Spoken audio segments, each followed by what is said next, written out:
Hello everyone, I am Bhanu sir. बेटा, tangents to a circle के extra questions को आगे कंटिन्यू करेंगे। वीडियो 1 में अपन ने क्वेश्चन 1 से लेकर 4 तक कवर करा था। आज का वीडियो स्टार्ट होगा क्वेश्चन नंबर 5 से। क्वेश्चंस को सॉल्व करने का वही रूल है, क्वेश्चन पढ़ो, डायग्राम बनाओ, गिवन लिखो, टू प्रूफ को मेंशन करो, कंस्ट्रक्शन की रिक्वायरमेंट है तो कंस्ट्रक्शन करो। दो प्रॉपर्टीज याद रखनी है, angle at point of contact 90 degree, tangents from an external point are equal. ठीक है, स्टार्ट करते हैं आज का टॉपिक। फर्स्ट क्वेश्चन आज के वीडियो का, question number 5। A B C D is a quadrilateral. Quadrilateral मतलब चार साइड का फिगर।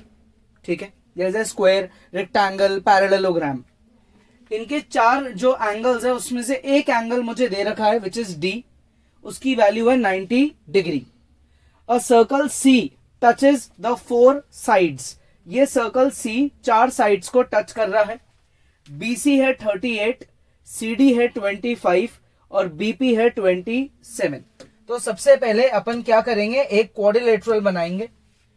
तो अपन ने एक ऐसा क्वाड्रिलेटरल बनाया जिसमें एंगल डी को क्या मेंशन करा है अपन ने, 90 डिग्री। ये अपन एक क्वाड्रिलेटरल बना रहे हैं जिसमें अपन इस एंगल डी को 90 डिग्री शो करेंगे। ठीक है, तो नेमिंग करें इसकी। ये हो गया ए, ये हो गया बी, ये हुआ सी और ये हुआ D. A B C D is a quadrilateral. इसके अंदर एक सर्कल बनाएंगे। ठीक है, जो ए बी को पी पे, बी सी को क्यू पे, फिर सी डी को आर पे, ए सी को एस पे, ऐसे चार जगह टच करेगा। तो अब अपने को इसके अंदर एक सर्कल बनाना है। ठीक है, ये देखो, ये इसके अंदर एक सर्कल बन गया। क्लियर, ये चारों साइड्स को क्या कर रहा है, टच कर रहा है।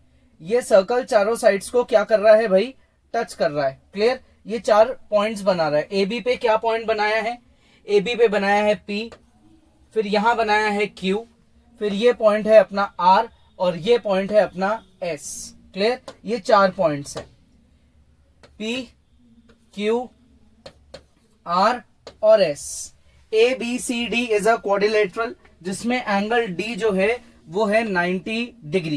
एंगल डी 90 डिग्री है। इसके अंदर एक सर्कल बन रहा है जो चार जगह इसको टच कर रहा है। इसका मतलब ये हुआ क्या कि सर्कल के बाहर चार एक्सटर्नल पॉइंट्स हैं, ए बी सी और डी। तो एक्सटर्नल पॉइंट से जब सर्कल की तरफ दो टेंजेंट आती है तो वो टेंजेंट इक्वल होती है। तो एपी एस बराबर, बीपी बीक्यू बराबर, सीक्यू सीआर ये भी बराबर और डीआर और डीएस ये भी बराबर। Tangents from an external point के लॉजिक को अपन कितनी बार यूज करेंगे, मल्टीपल टाइम्स यूज कर लेंगे, 4 बार।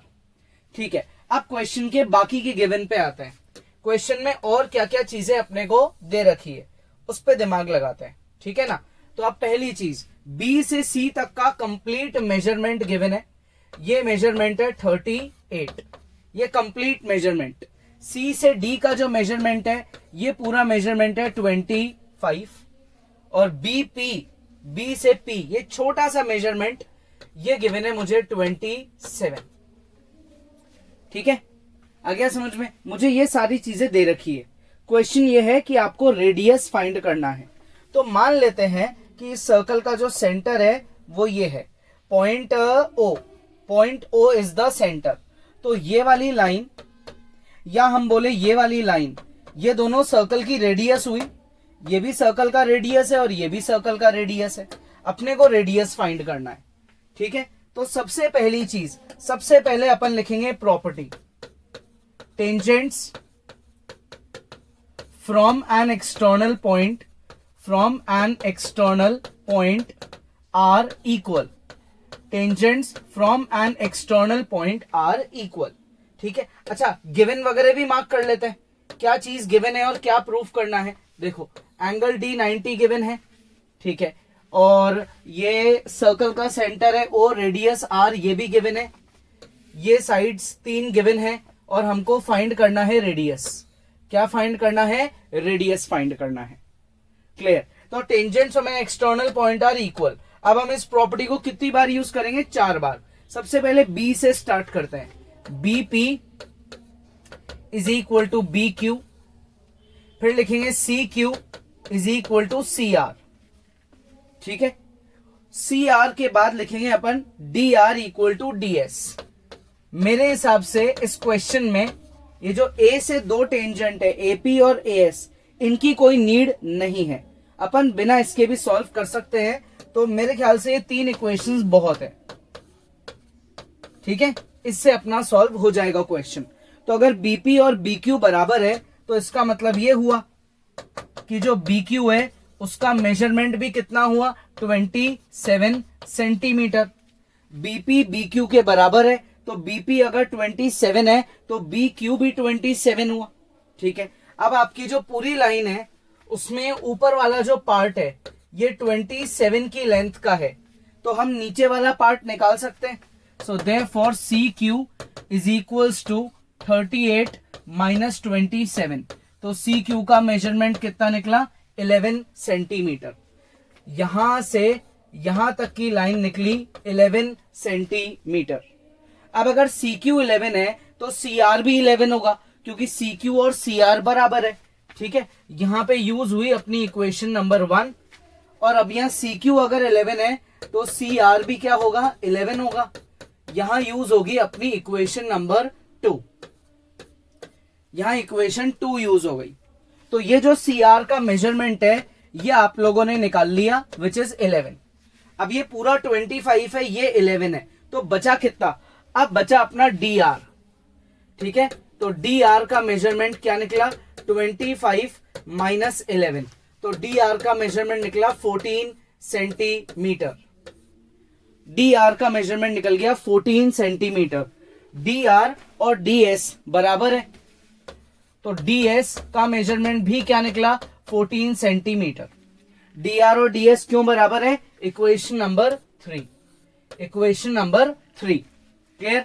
अब बात करते हैं इस छोटे से क्वाड्रिलेटरल की, D R O S. In quadrilateral D R O S,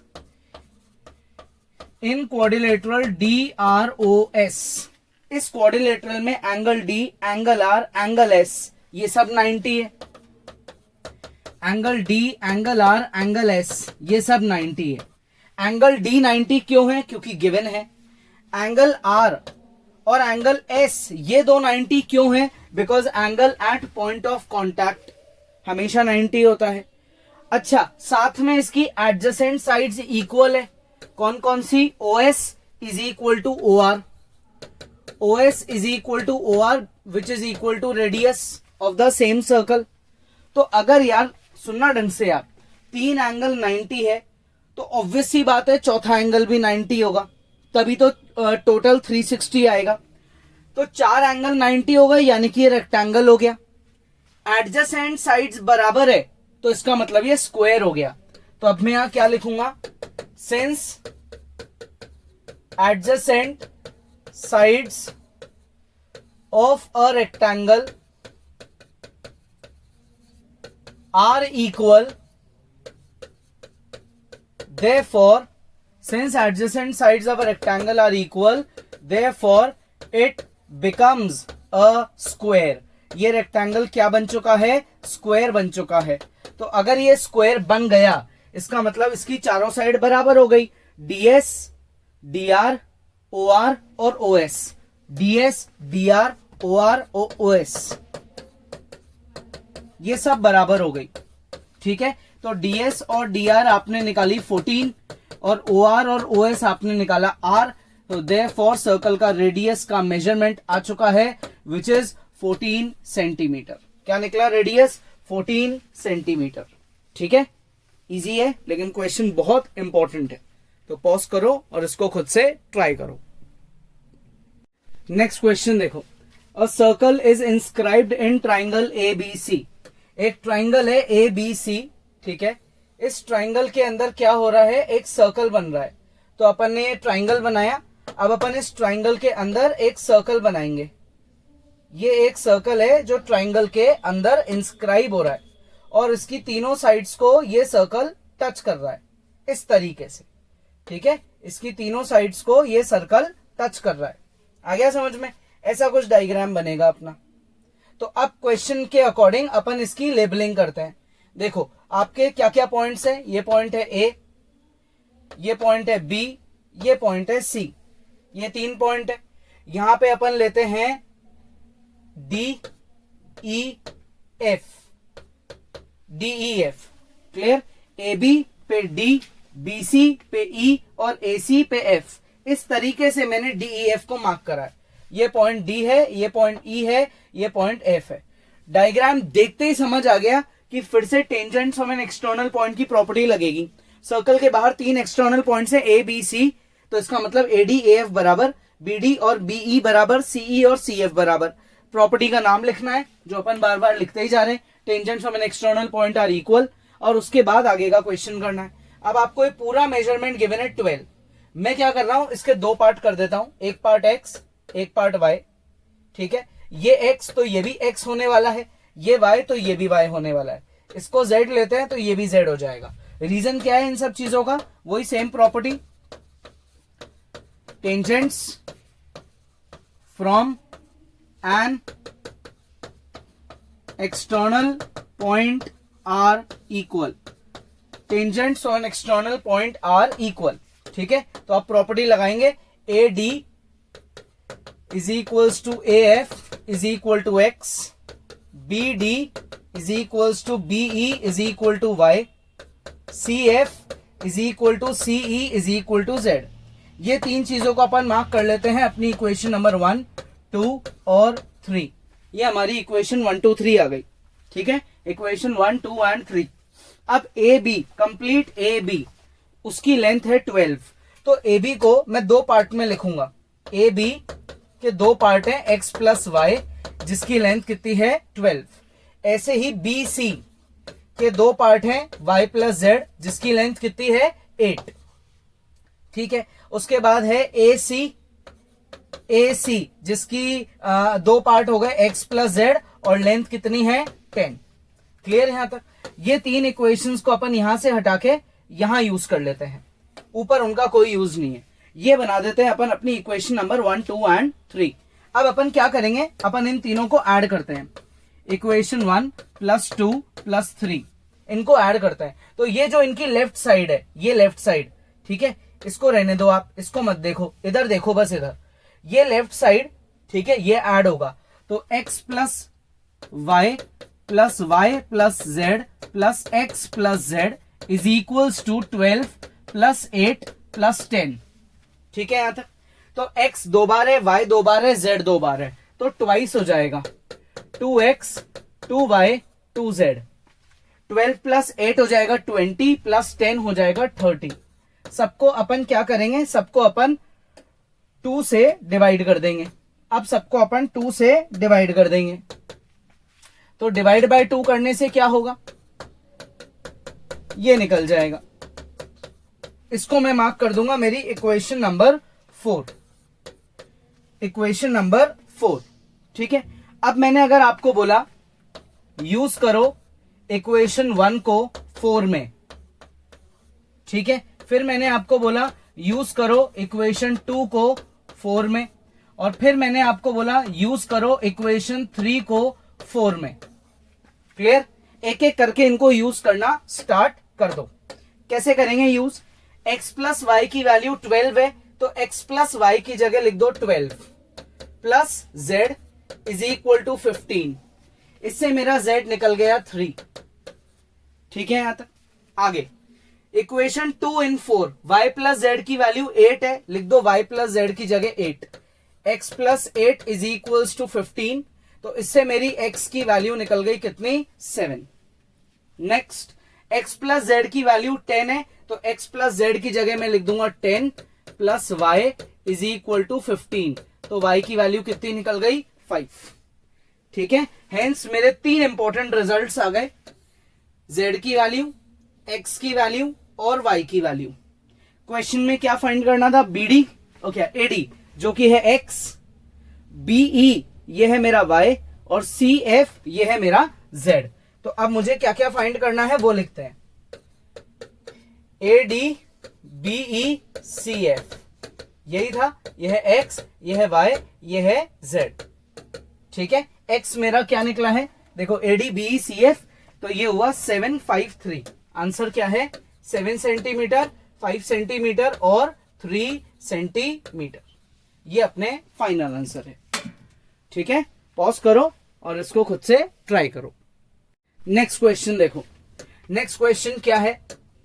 from an external point P, two tangents PA and PB are drawn to the circle with centre O।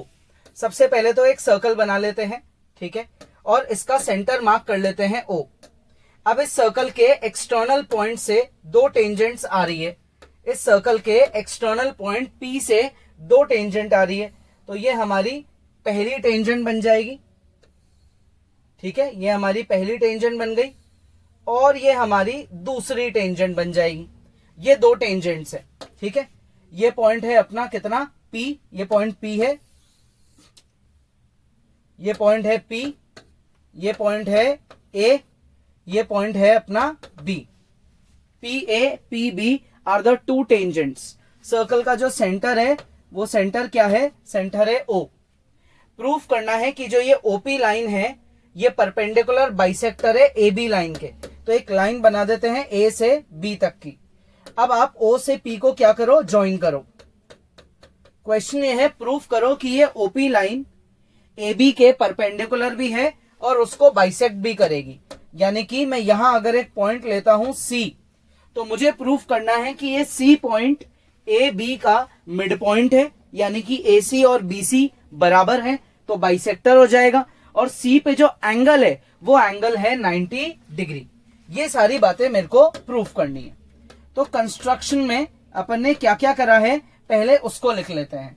ठीक है, गिवन क्या होगा? गिवन है एक तरीके से बस कि दो टेंजेंट्स है और कुछ गिवन नहीं है। प्रूफ क्या करना है वो डायरेक्टली क्वेश्चन में मेंशन्ड है, OP is perpendicular bisector of AB। ये मुझे प्रूफ करना है। ठीक है, क्या लिखें? अब सबसे पहले कंस्ट्रक्शन लिखते हैं। कंस्ट्रक्शन क्या होगा? जॉइन OP और क्या क्या ज्वाइन करा है अपन ने? OA and OB। ये हमारा कंस्ट्रक्शन है। ठीक है, टू प्रूफ क्या करना है वो लिखते हैं।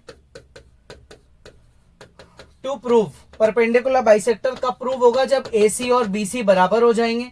नेक्स्ट चीज प्रूफ करनी है कि एंगल C कितना होगा? 90 डिग्री। अब करते हैं इसको सॉल्व। ठीक है, कैसे करेंगे भाई? सबसे पहली चीज क्या लिखें? सबसे पहली चीज अपन दिमाग लगाते हैं कॉन्ग्रुएंसी पे। कॉन्ग्रुएंसी कैसे कर सकते हैं? ठीक है, बताओ। अब आप सोचो कैसे इसको आप कॉन्ग्रुएंट बना सकते हो। लगाओ दिमाग। दो ट्राइंगल लेते हैं AOP और BOP। In triangle AOP comma triangle BOP। ठीक है, इन दो ट्राइंगल्स को कॉन्ग्रुएंट करने की सोचते हैं। कैसे? PA is equal to PB, next AO is equal to BO and PO is equal to PO। इन सबके साथ इनका रीजन भी लिख देते हैं। इसका रीजन क्या है? अपनी property, tangents of an external point are equal. इसका रीजन क्या है? इसका रीजन है रेडियाई। ठीक है, और इसका रीजन क्या है? PO equal to PO। इसका रीजन है कॉमन। क्लियर यहां तक? तो देयरफॉर मैं यहां लिखूंगा triangle AOP is congruent to triangle BOP। ये ट्राइंगल्स आपस में क्या हो गए हैं? कॉन्ग्रुएंट हो गए हैं। कौन सी प्रॉपर्टी से? SSS प्रॉपर्टी से।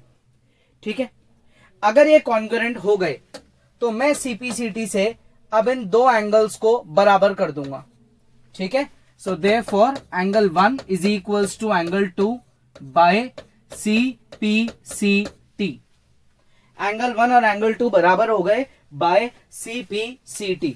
ठीक है, अब क्या करें? अब अपन और दो नए ट्राइंगल्स पे आते हैं। In triangle PAC, in triangle PAC and triangle PBC। ठीक है, PAC PBC। PA और PB बराबर है, वही same property, tangents of external point are equal. Angle 1 और एंगल 2 बराबर है, प्रूव्ड अबव, ऑलरेडी प्रूव कर चुके। PC is equal to PC, ये कॉमन लाइन है। ठीक है, सो देयरफॉर हम क्या लिखेंगे? Triangle PAC triangle PAC is congruent to triangle PBC by SAS। ये ट्राइंगल्स हो गए कॉन्ग्रुएंट। ठीक है, रीजन क्या होंगे भाई इन सब के? इसका रीजन है अपना प्रॉपर्टी, इसका रीजन है प्रूव्ड अबव, यहां प्रूव हो चुका है, और इसका रीजन क्या है? इसका रीजन है कॉमन। ये ट्राइंगल्स हो गए कॉन्ग्रुएंट। अगर ये कॉन्ग्रुएंट है तो CPCT से मैं क्या लिखूंगा? AC is equal to BC, AC is equal to BC by CPCT। ठीक है, AC बराबर है BC के बाय CPCT। यहां नए एंगल्स मार्क करता हूं, ये एंगल 3 और ये एंगल 4। ठीक है ना, ये एंगल 3 और ये एंगल 4। क्लियर? एंड साथ में एक और चीज CPCT से लिखता हूं, angle 3 is equals to angle 4। अब देखो AC इक्वल टू BC एक चीज आपने प्रूफ कर दी। अब बचा कि आपको एंगल C यानी कि 3 या 4 किसी एक को 90 लाना है। तो अब आप क्या करोगे? अब आप दिमाग लगाओ किस पे? लीनियर पेयर पे। Since angle 3 plus angle 4 is equal to 180 degree linear pair, तो 4 और 3 बराबर है, तो मैं 4 की जगह 3 लिख देता हूं। इज इक्वल टू 180 डिग्री, तो 3 कितनी बार आ गया? 2 बार आ गया। इज इक्वल टू 180, तो 2 को मैं कैंसिल कर दूंगा, तो उससे एंगल 3 कितना आ गया? 90 डिग्री। तो एक तो ये रिजल्ट इंपॉर्टेंट है और एक ये रिजल्ट इंपॉर्टेंट है। सो देयरफॉर हमने बाइसेक्टर भी प्रूव कर दिया और हमने परपेंडिकुलर भी प्रूव कर दिया। ठीक है, the question is very important, question बहुत इंपॉर्टेंट है। ठीक है ना, ये बहुत बार एग्जाम्स में पूछा जाता है, इंपॉर्टेंट है। एक बार पॉज करो, इसको ढंग से रीड करो और इसको फिर खुद से ट्राई करो। नेक्स्ट क्वेश्चन, इन 2 कंसेंट्रिक सर्कल्स, किसकी बात हो रही है भाई? 2 कंसेंट्रिक सर्कल्स की। ये पहला सर्कल मान लेते हैं, ठीक है, और ये दूसरा सर्कल मान लेते हैं। इनको बोलते हैं कंसेंट्रिक सर्कल्स, एक के अंदर एक, जिनका जो सेंटर है वो कॉमन होता है। सेंटर मार्क कर लेते हैं O। ये 2 कंसेंट्रिक सर्कल्स हैं। Prove that all chords of the outer circle, बाहर वाले सर्कल के लिए कॉर्ड बनाओ, which touch the inner circle, ऐसी कॉर्ड बनाओ जो अंदर वाले सर्कल को टच करे। ठीक है, तो एक कॉर्ड हमने ये बना दी और एक कॉर्ड हमने ये बना दी। ठीक है, बाहर वाले सर्कल में हमने ऐसी कॉर्ड्स बनाई जो अंदर वाले सर्कल को टच कर रही है, यानी कि अंदर वाले के लिए ये टेंजेंट का काम कर रही है। कॉमन बात है। तो मान लो ये कॉर्ड है AB और ये कॉर्ड है आपकी CD। ये यहां पे टच कर रहा है, ये पॉइंट है P और ये पॉइंट है अपना Q। क्लियर? और बीच में क्या आ गया है? ये आ गया है सेंटर, तो ये सेंटर है O। ये पूरा डायग्राम हो गया।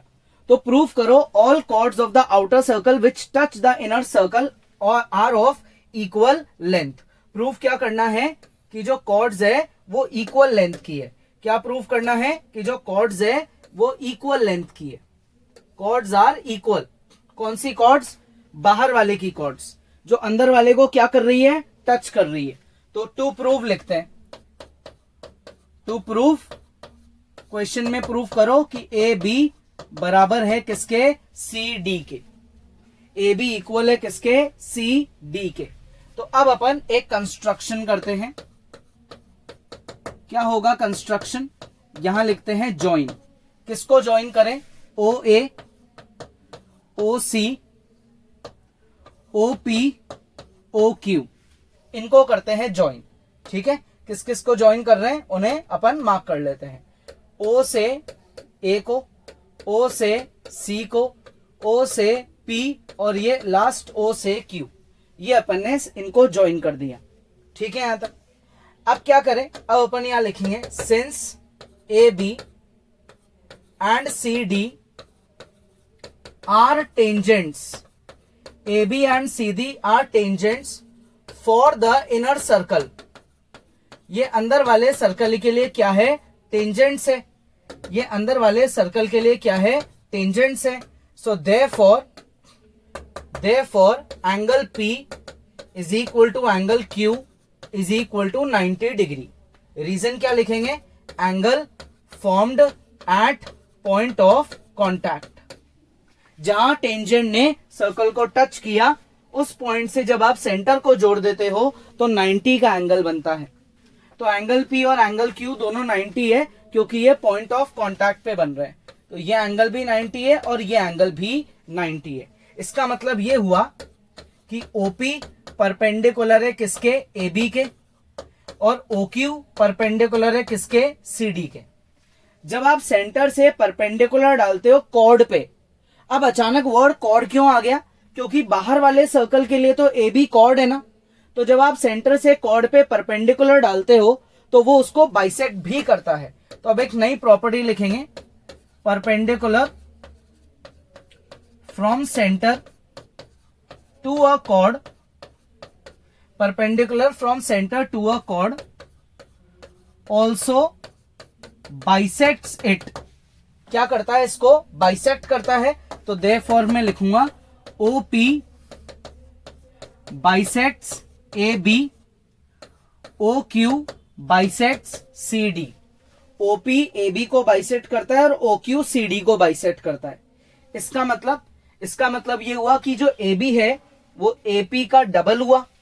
AP और BP बराबर, AP equals to BP equal to half of AB। ऐसे ही नीचे वाली लाइन की बात करें, CQ equal to DQ equal to half of CD। ठीक है, यहां तक मुझे क्या प्रूफ करना है कि AB और CD खुद आपस में इक्वल है, ये प्रूफ करना है। अब आते हैं अपन दो ट्राइंगल्स पे। कौन से दो triangle, in triangle AOP and triangle COQ, ये हम दो ट्राइंगल्स लेते हैं। इन दो ट्राइंगल्स में AO बराबर है CO के आउटर रेडियाई, OP बराबर है OQ के इनर रेडियाई। ठीक है, एंगल P इक्वल है एंगल Q के ईच 90 डिग्री। इसका रीजन क्या है, आउटर रेडियाई। ठीक है, इसका रीजन क्या है, इसका रीजन है इनर रेडियाई और इसका रीजन है ईच 90 डिग्री। ठीक है, सो देयरफॉर क्या लिखेंगे, triangle AOP is congruent to triangle COQ। ठीक है, बाय RHS। ये ट्राइंगल्स आपस में कॉन्ग्रुएंट है बाय RHS। अगर ये कॉन्ग्रुएंट है तो AP बराबर हो गया CQ के। It implies AP is equal to CQ। रीजन क्या लिखेंगे, CP/CT, corresponding parts of congruent triangles. अब एक बात बताओ, जो आपका AP है, AP वो AB का हाफ है और CQ जो है वो CD का हाफ है। तो मैं AP की जगह हाफ ऑफ AB लिख दूंगा और CQ की जगह हाफ ऑफ CD लिख दूंगा। दोनों तरफ से हाफ मेरा कट जाएगा तो फाइनली जो है वो AB हो जाएगा इक्वल किसके, CD के। AB और CD आपस में क्या हो गए, इक्वल। रीजन, क्योंकि दोनों तरफ से ये हाफ मेरा कैंसिल हो गया। Hence chords for the larger circle which touch the smaller circle are equal in length। ये हमने यहां पे प्रूफ कर दिया। सारी वर्किंग करिए with diagram to proof construction everything. तो आप आराम से इसको रीड करो, वीडियो पॉज करो और इसको खुद से ट्राई करो। ठीक है, पॉज करके इसको ढंग से ट्राई कर लो। ठीक है, अब आज के वीडियो में अपन ने 4 और क्वेश्चंस करे हैं, 5, 6, 7 और 8। इन सब की प्रैक्टिस करो। कोई डाउट है वीडियो दोबारा देखो। नेक्स्ट क्लास में आगे बढ़ेंगे।